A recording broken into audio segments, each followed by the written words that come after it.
जी अस्सलाम वालेकुम, सुबह बखैर आप तमाम तर देखने वालों को। जी आयन हूँ और कहते हैं कि जी कि जब किसी औरत के यहाँ बेटी की पैदाइश होती है तो उसके घर जो अल्लाह पाक की रहमत आती है वो उस रहमत में अपना अक्स देखना शुरू कर देती है। उसको लगता है कि ये मेरी हमदर्द है, और यकीनन ऐसे ही होता है कि जो बेटियाँ होती हैं, बेटियों से ज़्यादा हमदर्द कोई नहीं होता, बेटियों से ज़्यादा माँ बाप का ख्याल करने वाला कोई नहीं होता, और बेटियों से ज़्यादा माँ बाप का एहसास करने वाला भी कोई नहीं होता। तो माँ अपनी उस छोटी सी सहेली में जिसमें वो अपना अक्स देख रही होती है, उसकी बेहतरीन परवरिश करने के लिए लग जाती है। ये भी उसको होता है कि भाई ये तो अगले बड़ी होकर किसी और घर में चली जाएगी। वो उसके लिए छोटी छोटी चीज़ें जमा करना शुरू करती है जो लगता है कि उसके लिए बड़ी इंपॉर्टेंट है। वो उसकी बहुत अच्छे तरीके से परवरिश करती है, वो उसको ख्वाब देखने की इजाज़त भी देती है, और वो चाहती है कि ज़िंदगी में वो चीज़ें जो वो नहीं कर सकी, यानी कि माँ नहीं कर सकी, वो उसकी बेटी ज़रूर कर सके। जब वो अच्छे मुस्तकबिल का ख्वाब देखती है, अच्छी तालीम हासिल करती है, तो माँ उसके पीछे सपोर्ट बन के खड़ी हो जाती है कि भाई जो तुमने ख्वाब देखे थे अब तुम उन ख्वाबों को पूरा भी करो। और एक साए की तरह माँ जो है ना वो अपनी बेटी के साथ रहती है। लेकिन then there comes a time जहाँ पर वो बेटी जो कि बड़ी हो चुकी होती है और फिर ब्याह के अगले घर चली जाती है। अब वो माँ जो इतने अरसे से साथ थी, साए के साथ साथ चल रही की तरह उसके साथ साथ चल रही थी, वो भूल जाती है कि अच्छा कुछ चीज़ों में बाउंड्रीज सेट करना बड़ा ज़रूरी होता है। मतलब अब आपकी बेटी बड़ी हो गई है, अब हर चीज़ में उसको आपके इतने मशवरे की ज़रूरत नहीं है, कुछ उसको ज़िंदगी में आप भी फ़ैसले करने की इजाज़त है और आप उसको इतना खुद मुख्तार बनाए कि अपना फ़ैसला कर सके। छोटी छोटी चीज़ों पे माएँ बच्चों को अपने पे काफ़ी ज़्यादा डिपेंडेंट कर देती हैं। और आपको तो मसला कहाँ शुरू होता है, जब उसी बेटी की शादी होती है, वो अगले घर में जाती है, फिर ऑफ कोर्स फ्रिक्शंस होती हैं। भाई जब आप किसी घर में जाते हैं बहुत सारी चीज़ें आपको उनकी अडॉप्ट करनी पड़ती हैं, बहुत सारी चीज़ों में आपको कॉम्प्रोमाइज़ भी करना पड़ता है। बिकॉज मुझे तो लगता है मैं अभी भी इस ऑर्थोडॉक्स माइंडसेट की मालिक हूँ कि जहाँ पे लड़की को ज़्यादा कॉम्प्रोमाइज़ करना पड़ता है। बिकॉज ऐसे ही नहीं औरत को होम मेकर कहा जाता, वो सच में उस मकान को घर बना देती है। मसले तब शुरू होते हैं जब वहाँ पे छोटी छोटी बातों में जो माएँ हैं वो इंटरफेयर करना शुरू कर देती हैं। नहीं तुम ये चीज़ यूँ नहीं करोगी, अपनी सास को तुम ऐसे बात, उसको कहो आपने ऐसी बात मुझे कही क्यों, अपने मियाँ को तुम अभी से बता दो, ऐसी कुछ चीज़ें मैं फ़ौरन आ जाऊँगी। भाई बेटियों को ज़रूर इस बात का इदराक होना चाहिए कि खुदा ना खासा अगर कोई मिसहैप होता है तो माँ बाप पीछे खड़े हैं, वो माँ बाप के पास जा सकती है। But that does not mean कि घर की एक एक बात ईची बीची अम्मी को पता होना चाहिए, और अम्मी की ईची बीची जो अम्मी साथ मुझे मशवरा दें वो भी मैं अपने घर में इम्प्लीमेंट कर दूँ। यहाँ पे होते घर में फटे। तो कितना ज़रूरी है कि माँ अपने आप को एक कदम और पीछे कर ले, ताकि जो नई कहानी, एक नया घर उसने शुरू किया है, वहाँ पर उसके डिसीजंस का इतना अमल दखल ना हो, क्योंकि अक्सर घर इसीलिए ख़राब होते हैं। इनफैक्ट मोस्ट ऑफ द मैं जितने भी अपने आसपास देखती हूँ जहाँ पे परेशानियाँ हुई हैं वो इसी वजह से हुई हैं क्योंकि घर वालों की इंटरफेरेंस बहुत ज़्यादा थी। तो भाई माएँ हम सबको बड़ी प्यारी हैं, लेकिन बहुत सारी जगहों पे माँओं को अपनी बाउंड्रीज़ सेट कर लेनी चाहिए कि भाई इससे आगे मुझे तजावुज़ नहीं करना चाहिए।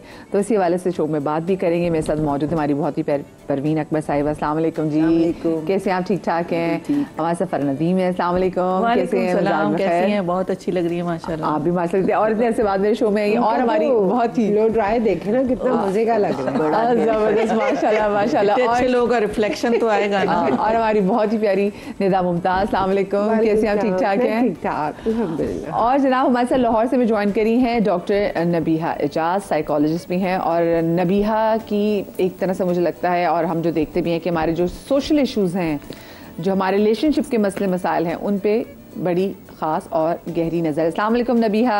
वालेकुम अस्सलाम, कैसी हैं आप? अल्लाह का शुक्र, बिल्कुल ठीक। बस आपके लिए दुआएं, क्योंकि लाहौर में इस वक्त स्मॉग बहुत ज़्यादा है और टेंशन बड़ी है कि जितने भी प्यारे वहाँ पे लोग रहते हैं वो तमाम लाहौरी जो है वो बखैर आफियत रहें। अच्छा, मैं सबसे पहले तो मेरा आप लोगों से सवाल है कि आप लोगों की शादी से पहले आपकी अम्मी के साथ कितनी बॉन्डिंग थी, और शादी के बाद आपके और आपकी अम्मी के रिलेशनशिप में कितना से चेंज आया?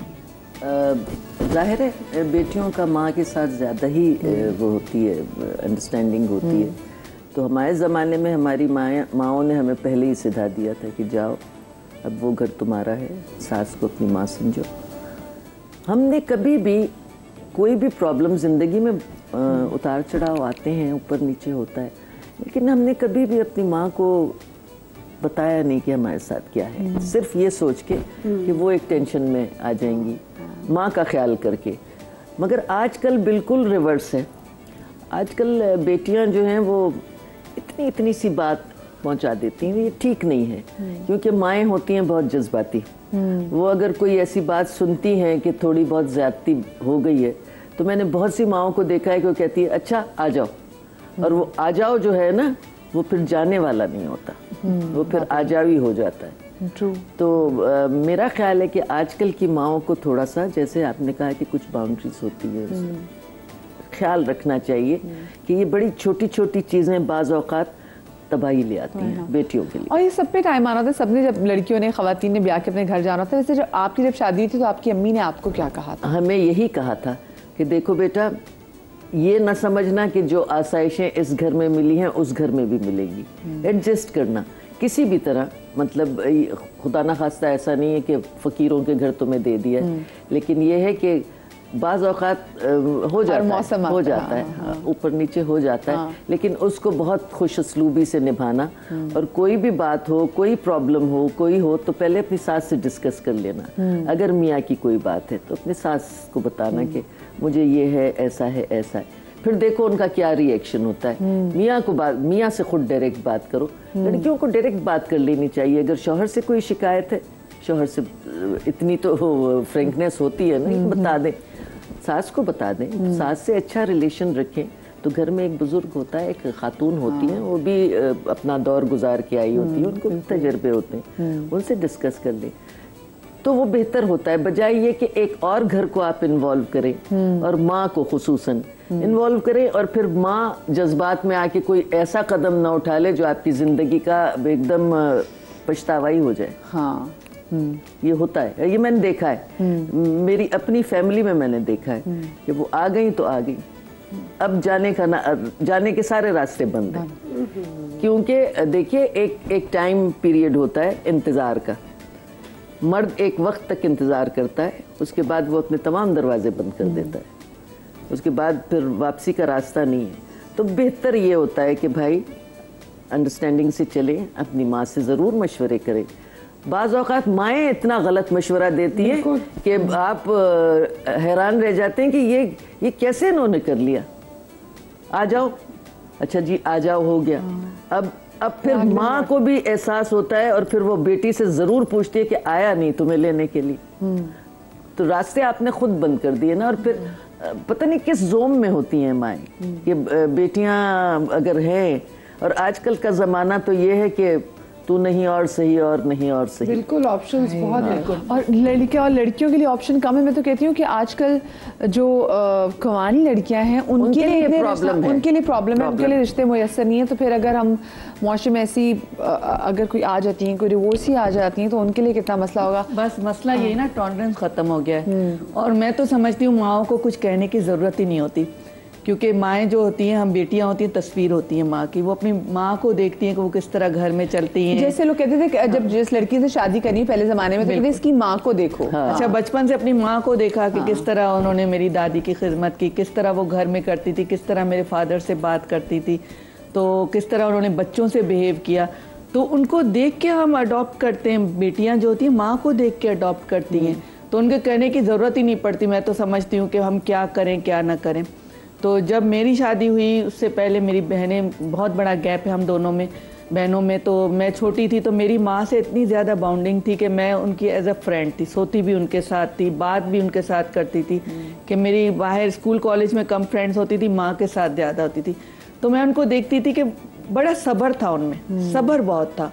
तो जो हमने सब्र देखा वही हमने आगे अपने ससुराल में जाके वही काम किया कि हाँ माशाल्लाह शादी के बाद से मैं अपने सास ससुर के साथ थी, उनकी खिदमत की। और अभी लास्ट ईयर उनकी डेथ हुई है, तो उनकी दुआएं ली मैंने, और उन दुआओं से ही मैं समझती हूँ कि माशाल्लाह मेरे बच्चे आज बाहर हैं, ये पढ़ रहे हैं। मैं समझती हूँ मैंने कोई कमाल नहीं किया। ये होता ना कि इंसान समझेगा हाँ उसने बहुत कमाल किया। हम लोग जो एक कदम भी उठाते ना, किसी की दुआ से उठाते। तो आजकल टॉलरेंस ख़त्म हो गया। लड़कियां समझती हैं कि बस उनकी शादी हो गई तो उन्होंने बस प्रेशराइज करना है अपने मियाँ को कि अलग घर लेके दो। अच्छा, अलग घर बहुत अच्छी बात है, लेकिन ये भी तो देखें कि वो अफोर्ड कर सकता है कि नहीं कर सकता। एक जॉइंट फैमिली में होता है कि आपके इन लॉज एक साथ होते हैं तो एक खाने का खर्चा बचता है, आपकी बहुत सारी, आपके बच्चे पल जाते हैं, अगर आप जॉब कर रही हैं तो बहुत सारा आपको सपोर्ट मिल जाता है। तो ये बातें लोग नहीं समझते। अच्छा, वैसे आपको क्या आपकी अम्मी ने कहा था जब आपकी शादी हो रही थी, तो आपको क्या कुछ कहते हैं, कुछ बातें माएँ समझा के भेजती हैं, वो क्या बातें थी वैसे? जब मेरी शादी हुई थी बस मैंने तो वही कहा ना कि मेरी माँ ने कुछ नहीं कहा, बस रो ही रही थी और कह रही थी कि अब तुम्हारा घर वही है। देखो, जो तुमने देखा है अपने हिसाब से इस घर में, वही तुम अपने घर में अपनी सास को भी वही इज्जत दोगी। कि इज्जत, रिस्पेक्ट बहुत बड़ी चीज़ होती है। आपने थोड़ी बहुत होती हैं बातें, आप नए घर में जाते हैं, थोड़ी बहुत आपको बातें ऐसी लगती हैं कि अच्छी ना हो, लेकिन आपने सब्र करना है थोड़े अरसे, और आहिस्ता आहिस्ता एक साल शादी का होता है, आपने अगर उसमें सब्र कर लिया और अच्छी तरह वहाँ एडजस्ट हो गए तो वो ज़िंदगी भर आपको फल देगा। वो चीज़ आती है।